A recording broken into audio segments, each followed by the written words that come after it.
So in preparation to make the color wheel, we're gonna first translate the 12 colors of your pocket color wheel into a hue scale, so a linear spectrum. And before we do that, we're gonna draw out the template using a ruler and a pencil. Okay, so doing this across 2 pages because I want to have an inch per color. So measured here 3 inches down. I'm going to measure 3 inches down on the other side.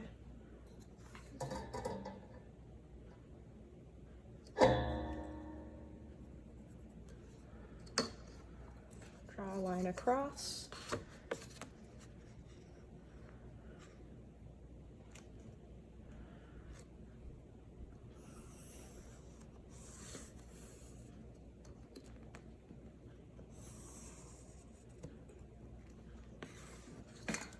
And then measure.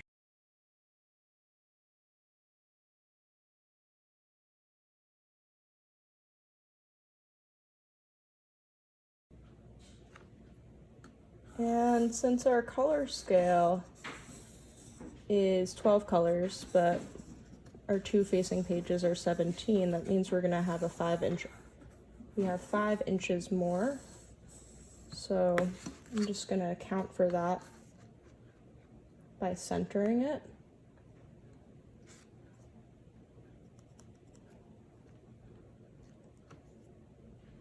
Two and a half inches in.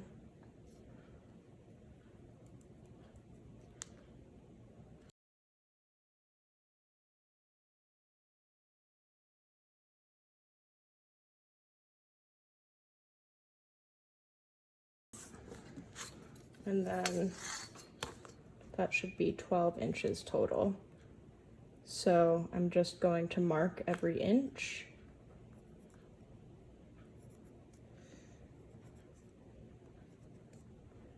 On the bottom, the 6th inch is where the 2 pages meet.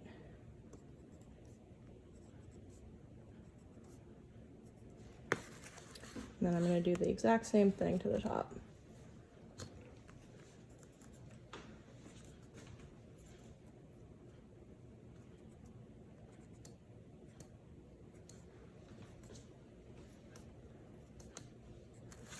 And then take my ruler, connect the dots.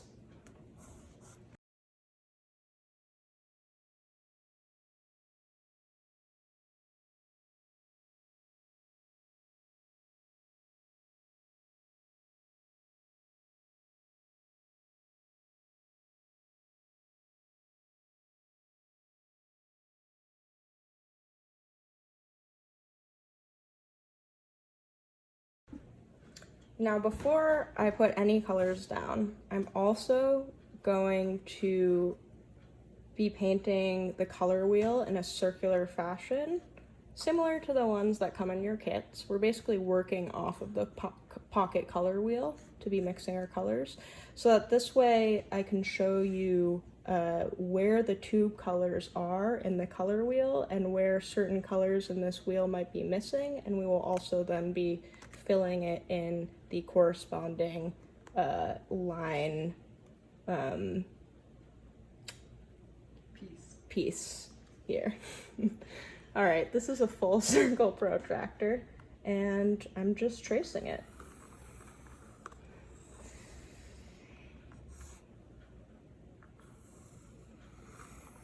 Hue scale, that's what it is. Bingo. Ooh, look at that, it's right in the middle, right there. Gorgeous. Also gives us, really cool about this protractor is it gives us our center, which is super handy.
Okay, and so there we have it.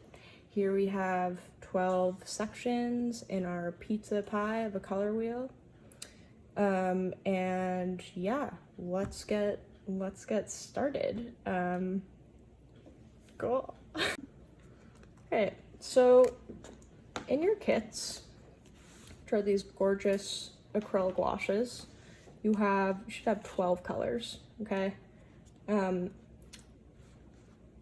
3 of these colors are what we call neutrals, pure neutrals, which include black, white, brown, and not included as a tube paint, but as a mixture of black and white, is gray. So pure neutrals are black, white, gray, and brown. So we're gonna kind of put these aside for a moment and draw our attention to the remaining 9 colors here. This is what we call fully saturated hues, okay?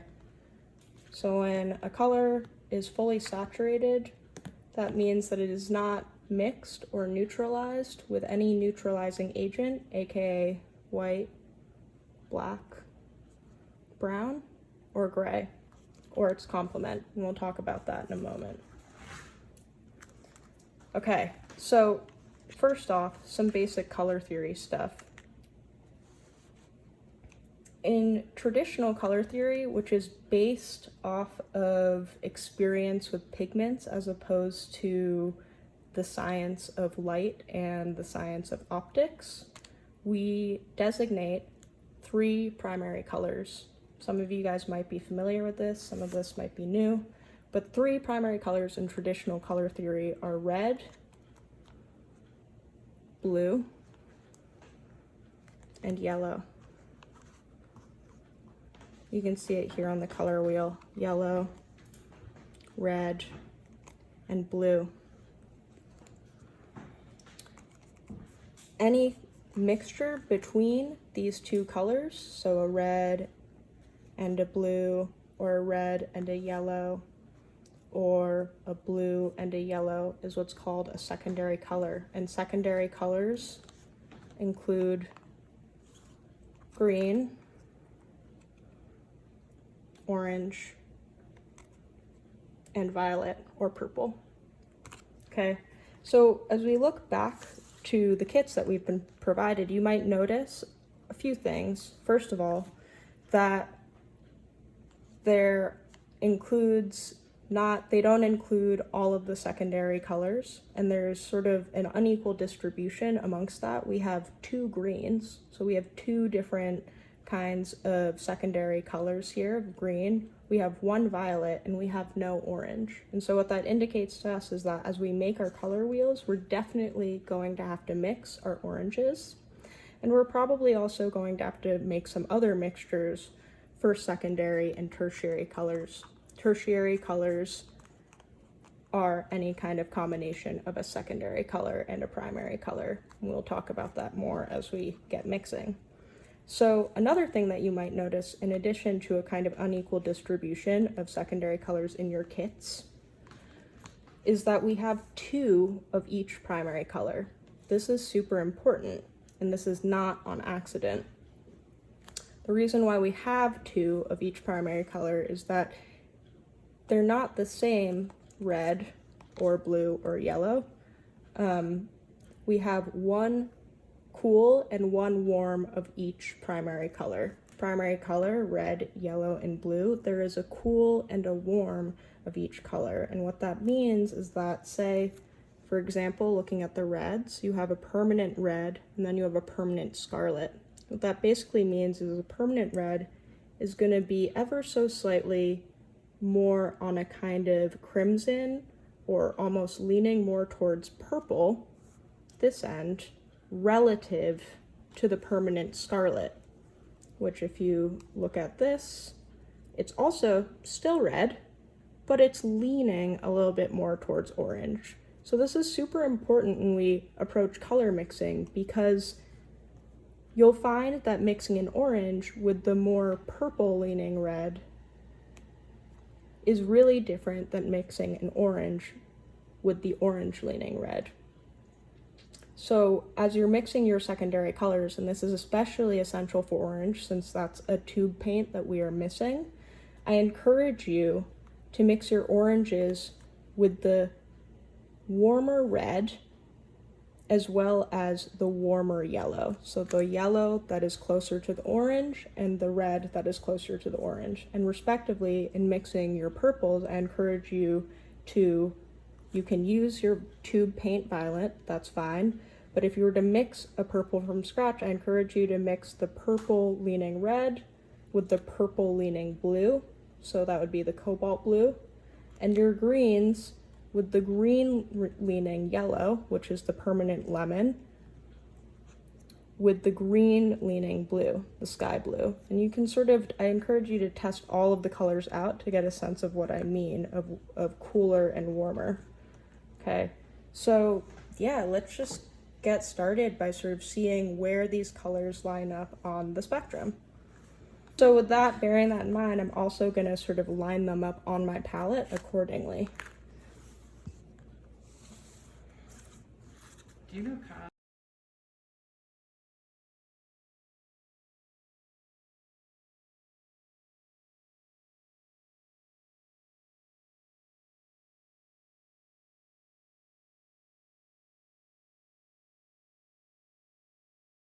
So notice too, just a moment of commentary. I'm not putting a ton of paint down on my palette, and I'm also not putting a ton of paint on, and I'm also, the little amount that I'm keeping it consolidated, and that's intentional. That's so that I'm not wasteful with paint, both in that I'm not putting a ton of paint down on the palette, but also I'm making sure that it's all consolidated so it doesn't dry too fast.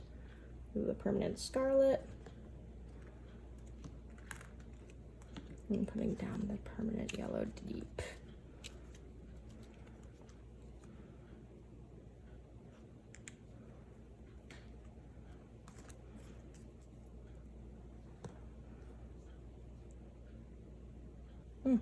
Gorgeous. Oh my gosh. So just to help myself out, I'm also going to label my wheel just because there's no reason not to, right? And I'm just gonna straight up copy from this, okay? So I'm gonna put red at the top, red, orange, that's RO, orange, yellow, orange. Getting a little bit weird, writing upside down. Yellow. YG, not the musical artist, but the color. Now I'm fully writing upside down. It's pretty good. Blue, green.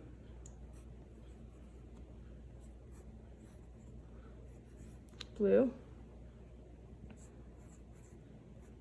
Blue, violet. Violet. FK, purple. And red, violet. So I also indicated all of the tertiary colors with just abbreviations. All the tertiary colors were pretty much definitely going to have to mix, so just bearing that in mind. Okay, so let's start filling in the color wheel with the colors that we have straight out of the tube. And we're just gonna first start with the primaries. Get the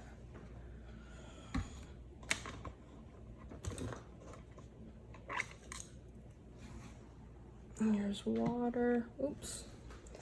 So off the bat, I would say, let's start with yellow. And I would say this is a pretty cool lemon yellow, but looking at the wheel here, I would say that the color that they have for yellow is a kind of a cool yellow. And by cool yellow, think of like a lemony yellow, almost like leaning in, could be breaching into green territory, but not quite yet. So I'm just gonna, this is just straight out of the tube. Ugh, look at that. Gorgeous.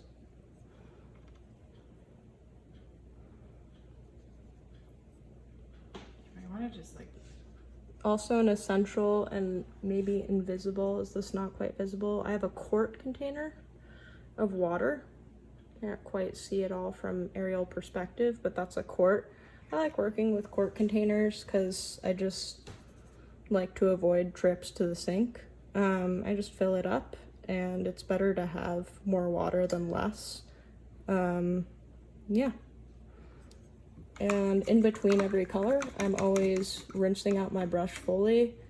And if you have a rag handy, just like blot it on a rag. I frankly use my pants, but you know, I don't explicitly recommend that. You just want to blot dry your brush so that it's ready to go for the next color. So then we have a kind of deeper yellow that kind of looks like it could go into a yellow-orange territory. I'll take it. And as I'm using the gouache, I prefer to have kind of a damp brush and then just go into the gouache without diluting it much. And that's because when I'm making a color wheel, I really want the color to be as opaque and consistent as possible. And that's just because the color of the paper, which is white, will really inform how the color comes out if it's not fully opaque. So that's just something to bear in mind. You'll get a sense for it as you're working with it, what I mean by that. But that's just how I prefer to work with it, so I can really see the color. So as I'm sort of almost painting over parts that are a little bit more see-through. And if you end up kind of painting that first layer see-through, that's totally fine. The one really cool thing about acrylic gouache is that once it dries, it can't be reactivated by water, so you can always just go in with another layer. Again, I'm just rinsing it out, blotting it on my pants, or if you have a rag, even better. And orange, we know we're gonna have to mix. I'm not gonna address that right now, but I see here that there's a red-orange. We have a permanent scarlet. That's also actually a color that I feel that we're gonna have to mix slightly. But I do feel like this permanent red is a pretty good just end-all be-all red. Maybe for the purposes of demonstration, I'll put down the permanent scarlet as our red-orange.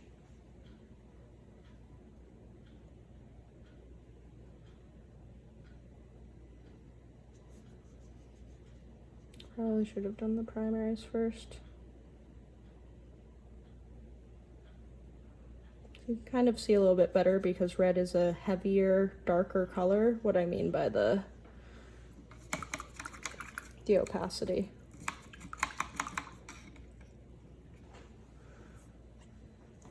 I'm just gonna hop, before I get into mixing the tertiaries as I started to do there, that's just because I just straight up used a tube paint. I'm just gonna make sure I get blue covered. So between the two blues, we have sky blue and we have cobalt blue. Both are blue, for sure. This blue is kind of leaning a little bit more towards blue-violet. This one is a little bit more leaning towards a blue-green. We're gonna go for cobalt for just talking about primaries. But, you know, if there's anything that I know about color, it's that it is relative, and I am open to an argument to be made for sky blue being your primary blue. It's really just a matter of how you see it. Oh, gorgeous.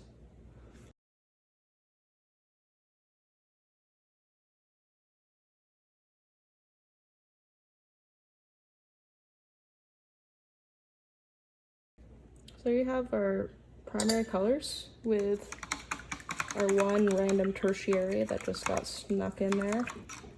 I was getting a little excited. But yeah, so then we have our sky blue, and just for the purposes of demonstration, let's just assign that to be our blue-green.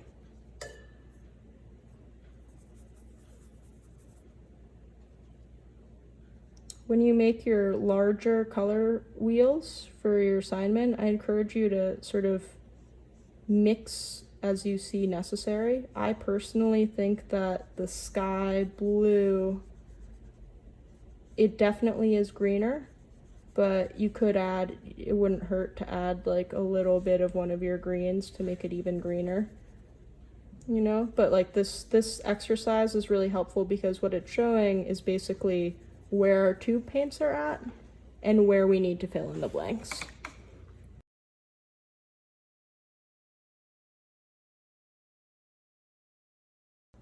Okay, boom, boom.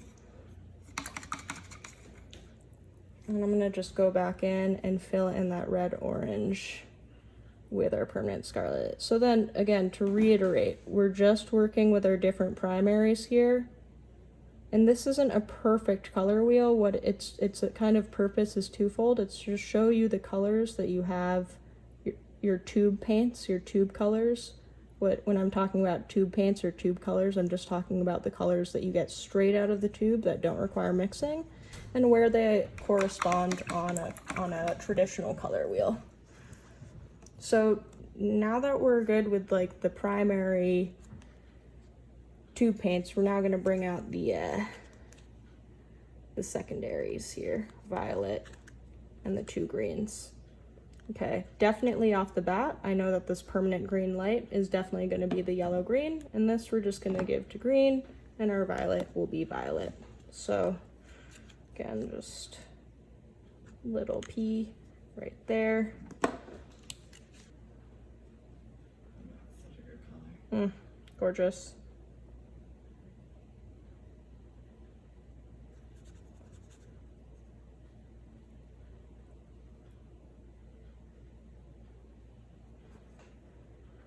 I do find it makes sense to me that green is the one that has the most representation as far as secondary tube paints here, because green tends to be, and I'm sure that there's kind of some kind of basis in optics, but I find green to be one of the most tremendously varied colors. It can really come in all kinds of shapes and sizes. I find it to be really difficult to work with, but that's just me. We all have our favorite colors. And then, so that's the yellow green, and again, just to be clear, this is the permanent green light, and now I'm going in with the permanent green middle, which is a famously stubborn color to work with. It's just, I don't know if it's like famously stubborn in my mind. I'm like, as the people, and by the people I mean everyone in my mind. I don't know, it's one of those colors that it sort of feels like, I'm trying to think of like an equivalent. It feels like it's like truffle oil.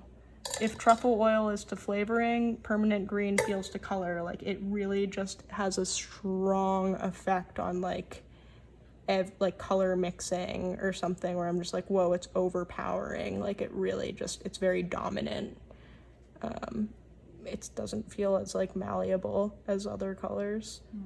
And I kind of think personally think it's sort of fugly, but I have another friend who says, you know, when in doubt, he's like, when I don't know what to do in a painting, I just cover it in permanent green. And I'm like, that's insane to me. So everyone's different. Just want to reiterate that. Everyone is different. But look at this like gorgeous wheel that we have.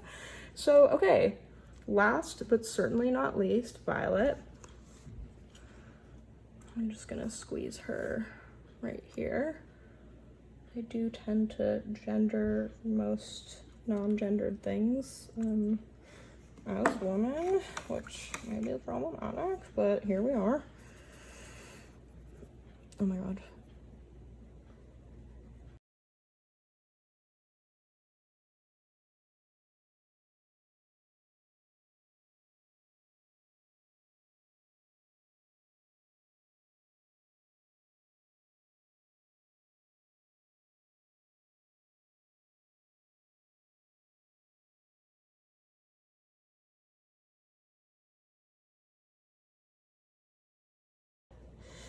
So we're just gonna, this is a little bit wet, I'm gonna maybe want to go back into that. But these right here, so we have here are tube paints without any mixing. So we now know the colors we definitely need to mix are orange, red violet, and blue violet. While I'm at it, I'm also just gonna fill in these corresponding colors with my hue scale, which I've also designated, labeled here, just so I don't lose track.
Yeah.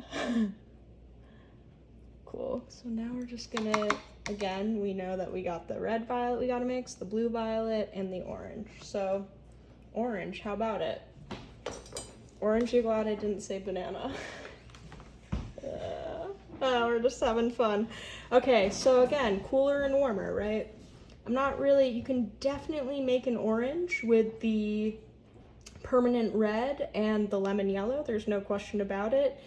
But this being closer to purple and this being closer to green might yield a muddier, or we might think of it as also a more neutralized kind of orange. So to make things simple, I'm going to simply mix an orange that is the red orange color, the scarlet, with the yellow deep, okay?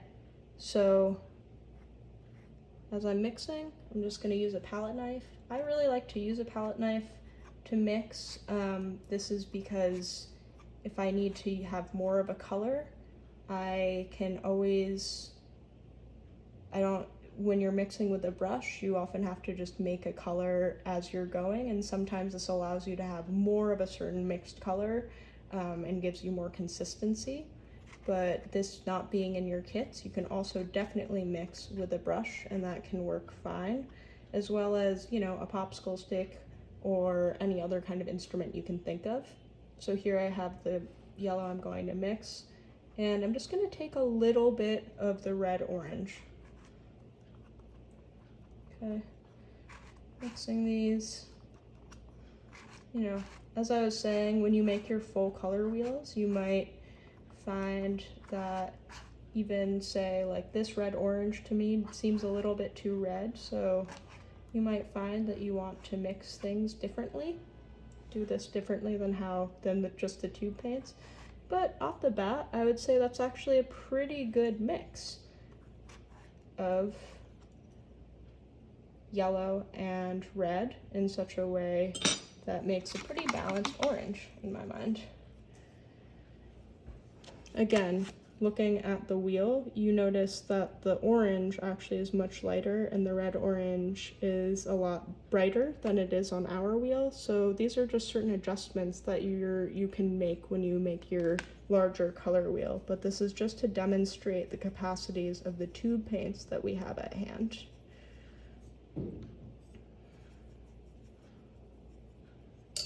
So here's the orange. Oh, glorious.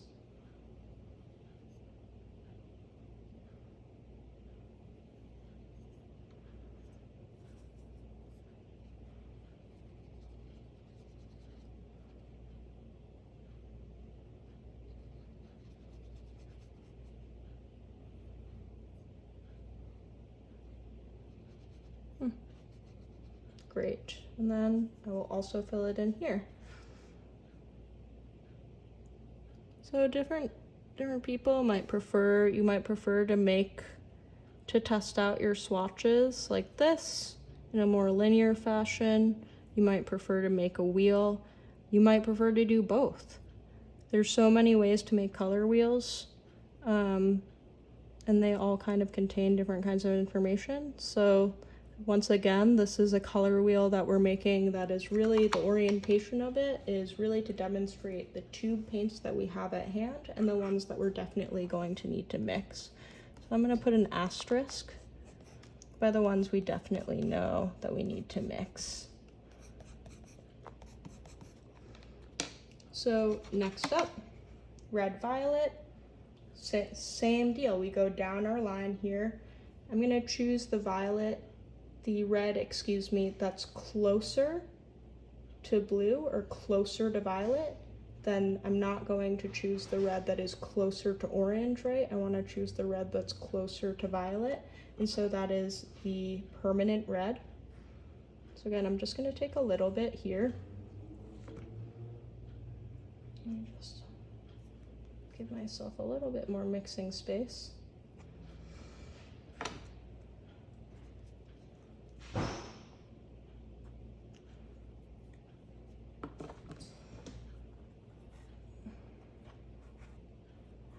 And start mixing. And using my pocket color wheel as a kind of ballpark reference. Feeling pretty good about that. It's like corresponds, like gives me like a pretty good ballpark. I'm down with that. I'm gonna fill that in.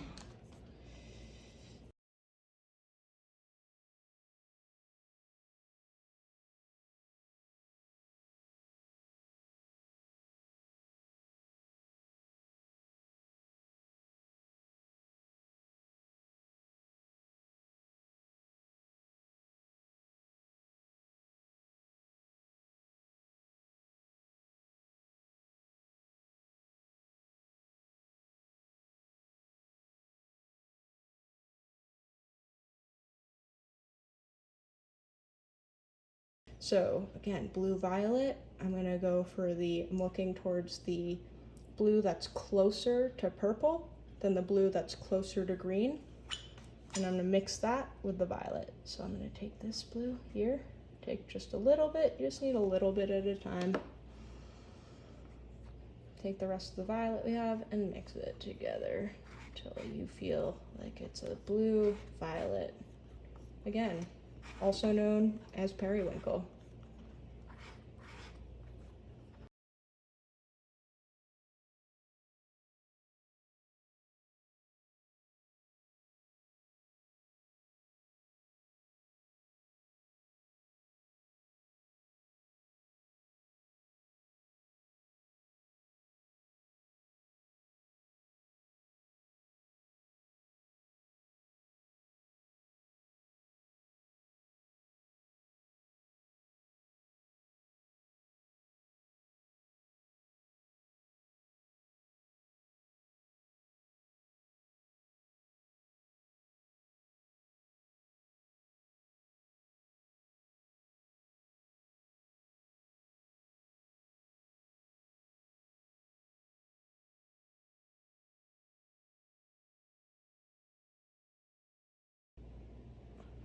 And there you have it.